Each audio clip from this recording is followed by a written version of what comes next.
জনপ্রিয় messaging platform হোয়াটসঅ্যাপকে টেক্কা দিতে নতুন মেসেজিং অ্যাপ নিয়ে আসছে টুইটারের বর্তমান এক্সের সহ-প্রতিষ্ঠাতা ও সাবেক সিইও জ্যাক ডরসি।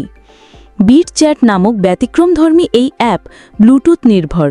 সম্প্রতি এক্সে দেওয়া পোস্টে ডরসি জানান, অ্যাপটি এখনও পরীক্ষামূলক পর্যায়ে রয়েছে এবং আগ্রহী ব্যবহারকারীরা টেস্ট ফ্লাইট নামের একটি অ্যাপের মাধ্যমে এর পরীক্ষামূলক সংস্করণটি ব্যবহার করতে পারেন। সেই সাথে অ্যাপটির হোয়াইট পেপার গিটহাবে প্রকাশ করা হয়েছে। এটি একটি নতুন, বিকেন্দ্রীকৃত ও peer to peer messaging platform যা সম্পূর্ণরূপে ব্লুটুথ মেশ নেটওয়ার্কের মাধ্যমে কাজ করে। এই অ্যাপে ইন্টারনেট, কেন্দ্রীয় সার্ভার, ফোন নাম্বার বা ইমেলের প্রয়োজন পড়ে না।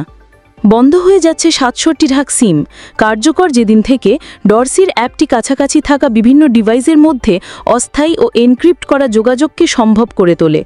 ফলে অ্যাপের বিভিন্ন মেসেজ নিরাপদ ও দীর্ঘ সময় ধরে সংরক্ষিত হয় না। ব্যবহারকারীরা যখন বিভিন্ন জায়গায় চলাফেরা করেন, তখন তাদের ফোন স্থানীয় ব্লুটুথ ক্লাস্টার তৈরি করে এবং এক ডিভাইস থেকে অন্য ডিভাইসে বার্তা পাঠানো হয়। এভাবে বার্তা পৌঁছায় দূরবর্তী ব্যবহারকারীর কাছেও, এমনকি ইন্টারনেট বা মোবাইল নেটওয়ার্ক ছাড়াও। অ্যাপটির আরও একটি গুরুত্বপূর্ণ দিক হচ্ছে ব্রিজ ডিভাইস। এগুলি একাধিক ব্লুটুথ ক্লাস্টারকে সংযুক্ত করে পুরো নেটওয়ার্ক বিস্তৃত করতে সাহায্য করে। বার্তাগুলো শুধু ব্যবহারকারীর ডিভাইসেই সংরক্ষিত থাকে, ডিফল্টভাবে তা মুছে যায় এবং কোনো কেন্দ্রীয় সার্ভারে যায় না। এটি ডরসির দীর্ঘদিনের গোপনীয়তা ও সেন্সরশিপ বিরোধী অবস্থানের প্রতিফলন।